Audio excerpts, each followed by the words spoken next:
Hello, dear ones. It is March 8th, 2022, and want to say Happy International Women's Day.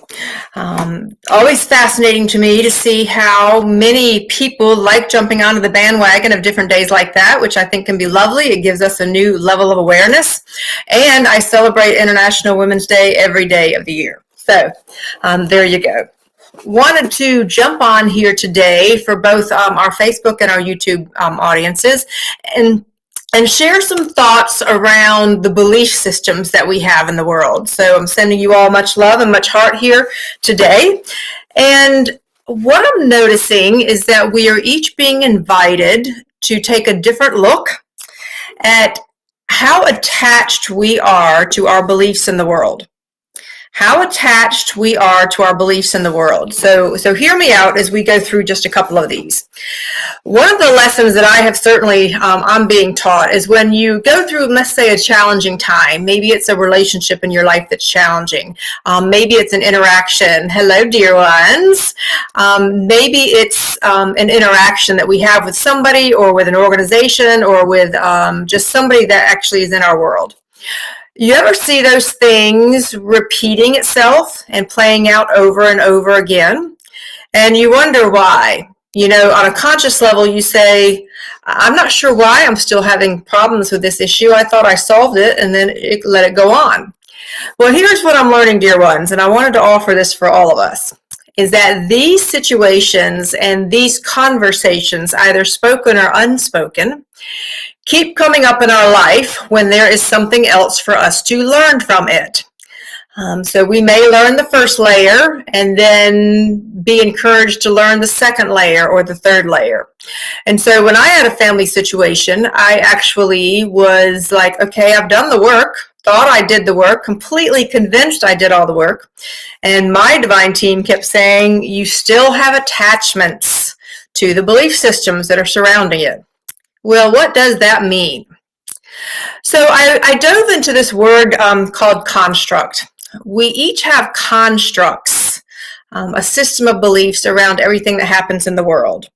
And so I went and looked up what the word construct means and wanted to offer that to all of you. I see all you beautiful souls on here today. And a construct is something that is built in the mind.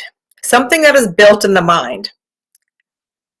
So it says my audio is not very clear, Miss Mary Lou. Let's see. I will try to talk a little louder. Let me know. Let me know if that works, okay? Well, give me a thumbs up if you all can hear me okay otherwise. Everything's always crazy these days. As we were joking this morning, nothing's ever simple, isn't it? So it's too loud. I will turn it down, Miss Mary Lou. Okay, I will turn it down. Let's see if that helps a little bit. So thank you very much. So when we talk about a construct is something that was built in the mind. And so what is a construct? It is something that we build in our mind that could be true or not. Now, for many of us, it is true because we have been brought up in the world and we adopted the beliefs that were here in the world. So, for example, for many of us, we have constructs, belief systems around what a marriage should look like. We have certain expectations for how it should appear. We have certain expectations for how a man or a woman or the partner or the spouse, whatever relationship you're in, should act. And so we actually have a belief system, a construct we have built in our mind about the way things should operate. We have constructs in our mind about the way parenting should be. We have certain expectations of what a mother looks like, of what a father looks like, of what a child looks like in the relationship that we have. We have these same beliefs around sisters and brothers, around friends, relatives. We have constructs around whether we're part of a religious organization. What does it mean to be a church member? What does it mean to be part of this group, whether it's religious or not religious? We have all of these belief systems that we have built, okay, in our brain. Now, many times they were handed to us. When we were very little, we learned that this is the way things were. We learned that this is what you do. And if you don't follow those guidelines, you were often chastised. And in many ways, it was helpful to us as we grew up. But now what's happening is as the constructs are beginning to fail, as our belief systems, even about something like government or healthcare or education, what's happening for many of us is that we have an attachment to this construct that we have adopted about the way things are supposed to be. And it's really, really challenging to be able to pull ourselves out. So I want you to think about it. Even when we were going through what we've gone through in the past 2 years, we have certain belief systems around healthcare or not healthcare, around travel or not travel. And what the grading has been for many of us, I want you to think back to the last time you felt frustrated. So for me, it's often when I'm traveling and I'm stuck in airports, and all of the hoopla and the overwhelming propaganda that ends up coming through you is, what do you do when that's happening? Well, we have a choice in every moment, dear ones. We have a choice. So when we face that, we can allow it to grate on ourselves and let it take up our emotional energy. Or we can choose to transcend what the issue is, ask ourselves, why is it bothering me, and figure out how we can still walk through the world with peace and calmness and care and concern in our hearts and not let it take us in. So I'm bringing this up because, like, I'll be with a family member this week and I will have to be in the hospital with them. And being in a hospital is not my favorite place to be. Anybody with me? It tends to be rather traumatic for me because I spent way too much there with a family member years ago. It bothers me about how healthcare is still trying to make us all think that we're sick by wearing the mask when we're not. And it's frustrating to me about how the circumstances are around it. So I have a couple of choices about how my attachment to the construct that's in my head. I can go through the experience and make it challenging for myself and for others, including the people that are in the system. Or I can say, okay, I acknowledge that. I see that I'm attached to my belief that it should be something different. And I choose to walk through the experience for the highest upliftment of myself and all of those that I come into contact with. So each time that there is something that flares up for us, it is an invitation to move into divine non-attachment. I want you to jot that word down. Divine non-attachment.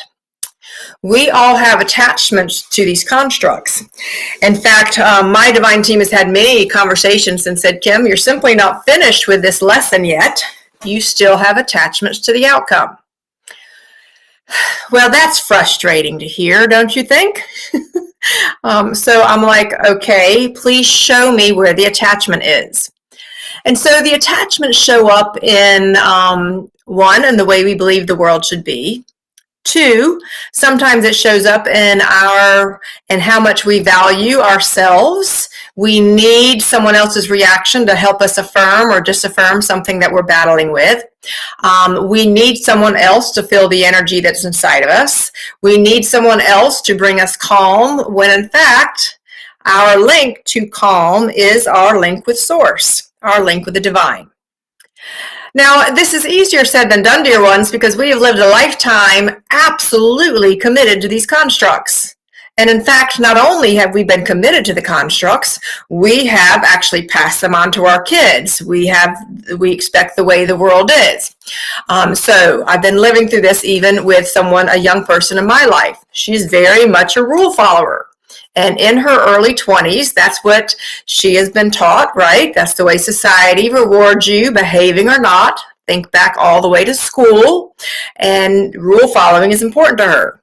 So when I saw her several weeks ago, it was very hard for her to see me not be a rule follower, because at my glorious age of a seasoned 53, I have already lived through that era of my life and said, I don't follow the rules just for the sake of following the rules. Been there, done that. All kinds of things. Anybody feeling me there? And so I've already broken free of that. So when we had a conversation around that, about why was she feeling the discomfort, she was attached, okay? Her construct was attached to the rules. And if others didn't follow the rules, it reflected negatively on her. So we had a loving conversation about that. Then I see her a few weeks later, and we're again in a situation where the rules were present. And I noticed that she didn't follow the rules quite as much this time.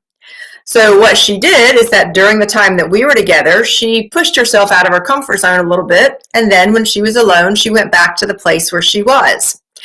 It's not right or wrong, good or bad. It's a matter of the attachment. Why are we attached to certain beliefs?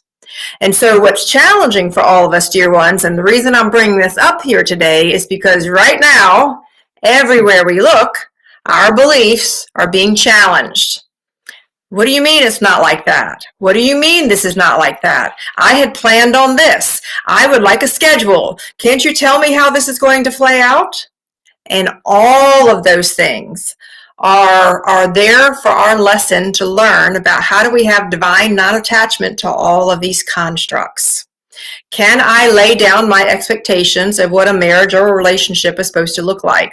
Can I lay down my expectations of what my experience in the hospital should look like? Can we lay down our expectations of what a friendship should look like? How do we lay those down? Because then we go into a space that's much more pure. And we simply become that loving space. And from that loving space, it radiates out. It radiates out in a very big way. And you know what's surprising, dear ones, is that when we find that space of silence that's inside of us, where we are lessening our hold, okay, so when I talk about attachment, sometimes it's almost like we're holding on to that belief system so much. And when someone's trying to pull it from us, we're like, no, I want this belief system. What we're being asked is to see the belief system, to set it down and say, okay, I see it. I understand where it came from. There are times that I still would like that in my life. And I'm okay if I need to lay it down for now. I'm okay if I need to lay it down from now. And we go into that space, that silent, still place that's in our soul, inside of our sacred heart. And we say, please take me there. Remember that lake I showed you the other day that was very flat and calm on the surface? We're able to go back to that place and say, I choose to release the attachments I have.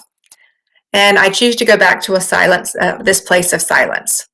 Because right now, what's happening is that a lot of those constructs are going to be flaring up in front of us saying, hello, did you know you were attached to this? Hello, did you know you were attached to this? Hello, did you know you were attached to this? And I have to tell you, when you start doing the work, you're like, wow, I had no idea I was so attached. I had no idea I was so attached to this belief because it made me feel value to myself. For example, one of the things that I broke early in my life is I used to love to help people, which is a wonderful thing. What I didn't realize is that I was becoming very attached to the belief of helping others because, yes, it helped them, but it also helped me feel good about myself. I had the need to being needed. I had the attachment to being needed. And so actually what was happening with some of those is it was really self-serving. It was shocking to me to realize that. And so I did the work to be able to say, I don't want to need to be needed. I have enough value in my connection to source and to the divine that belief system is I'm going to release it now. And then here's what I discovered, is that I could still go back and help people, but this time the emphasis was on a really good, solid, grounded syllable, and it wasn't filling a need or an attachment that I had. See what I'm saying? So let's take, for example, let's say that we have an argument with our spouse, and they disagree with something that we are saying or we believe in, right? And so what happens is that it gets all caught up with our expectation, our construct of what this relationship should be like. Well, when we look a little deeper, when we're not validated by that person, sometimes what we find when we're honest is that when someone doesn't validate us, that construct of having someone in our life to validate our belief system, it's hard when we don't have that. And so what lesson is that begging for us to step into?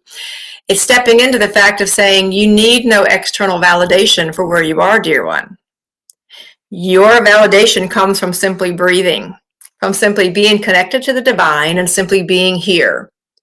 Remember that we are each a fractal of the divine. We are each almost a living hologram of God, however it is that you define it. We need no validation from the others that are around us. And please know, sweet sisters and my dear brothers, I know that is not an easy one. I've been working on that lesson for well over a year. So I'm bringing this up to you because divine non-attachment is what is beckoning to us all.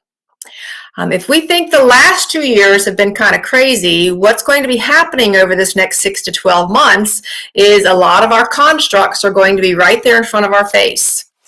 When we feel the discomfort, that's an invitation to say, okay, what is it that I'm frustrated with right now?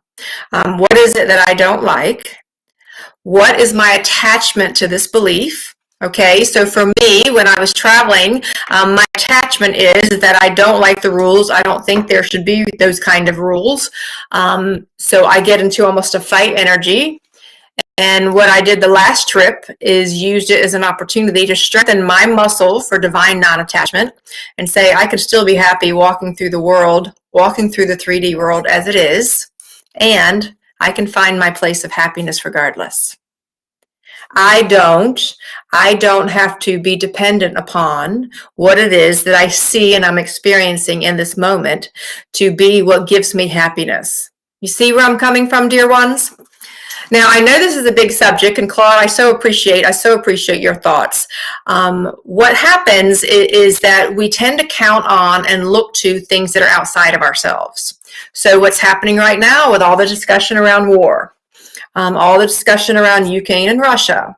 So we have a perception that we don't want war, and I'm in total agreement with that. If the world has that existing at the moment, it is because collectively there has been some kind of unconscious belief that that's allowable for now.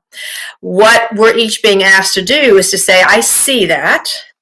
Am I part of it? Have I been one to believe that there needed to be war, that there has to be certain people defeated and certain people that win?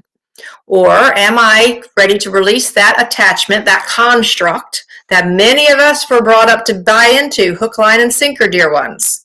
Many of us were brought into that. Am I ready to release the construct and say, I release it. I'm going to allow it to do what it does. And I'm still going to make sure that I am connected to the divine, to the source, and I'm going to choose to radiate love so that my vibration is high, and I'm going to honor and allow the world to do what it needs to do. I can send my thoughts to it. I can send my prayers to it. But that's kind of where I'm going here. And so, Miss Linda, I so appreciate you bring that up. I'm definitely someone who's always needed validation. This is something that we all have struggled with. We've all struggled with, dear ones.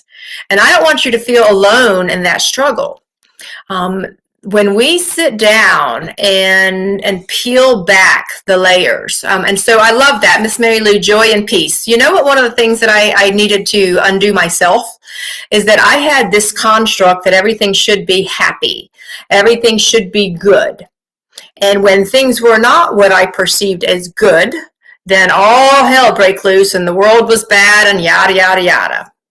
I had trouble with that when I was certainly much younger. Isn't it interesting that even in that construct, we have a belief system that happy is better?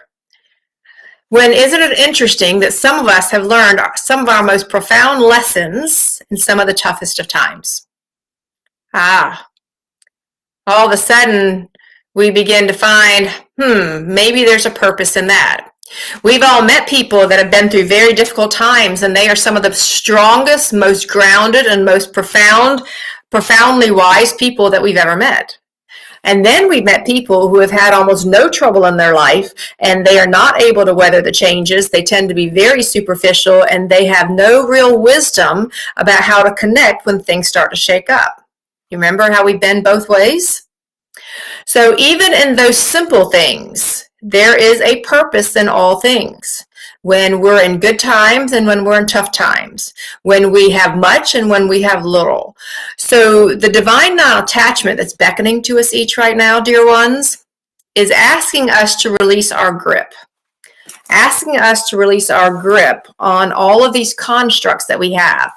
And if you and I were to sit down together, okay, over a cup of coffee, we probably could list out a whole page of constructs. This is how it's supposed to be.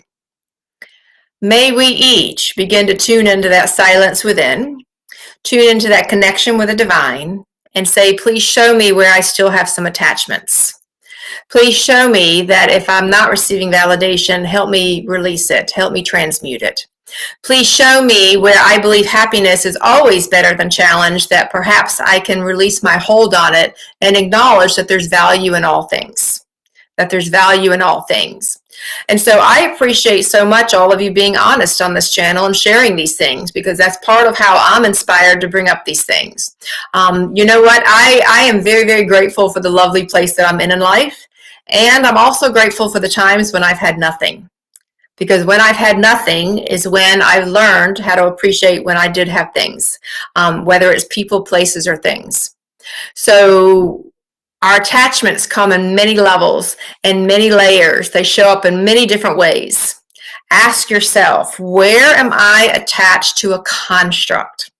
A belief system, that whenever I feel that storm brewing inside going, I don't like this, there is an attachment somewhere to a belief system. Take the time, dear ones, to say, what is it? And then graciously say, I accept the gifts that this construct has given me, and I choose to release it where it is right now. You know, for many of us that have had relationships like that, we had certain expectations of what a relationship should look like. When we release that expectation and we say, I'm going to accept what is. Ooh, that's a hard one. I'm going to accept what is. What happens is you then go on a discovery process to say, where is there a new level of joy? Where is there a new level of understanding? Where is there a new level of growth for me and what's happening around me? So I come to you today with just these thoughts. When I celebrate Happy International Women's Day, I'm thrilled about that. But as I mentioned at the beginning of the broadcast, I celebrate Happy International Women's Day every day. You know, it's so fascinating to me how all of these different days that have been declared in the world, they can be fun. I'll certainly acknowledge the fun. And I also have to wonder sometimes why we're being nudged to acknowledge some of those things. Because if we really were in a space where we were acknowledging the potential of all things, and we were living with the essence of the divine radiating from the inside out, then there would be no need for labels of any kind. There would be no need for labels of any kind. Labels are a human's construct, dear ones, of any kind. And so as you begin going through this process and continuing the process for many of you, even note that in the simplest of things, such as a label on a day, is still the way that the 3D world is trying to remind us that there's a division and there are different labels for us all. I choose to see beyond the labels, beyond the sex, beyond the country, beyond the race, beyond all of those things that we keep being taught that we're separate. Because the reality is, dear ones, is that we're all one. We are all one. And there is great wisdom and beauty in that particular nugget. Sending you all much love, much hope, until next time. Take care, everyone.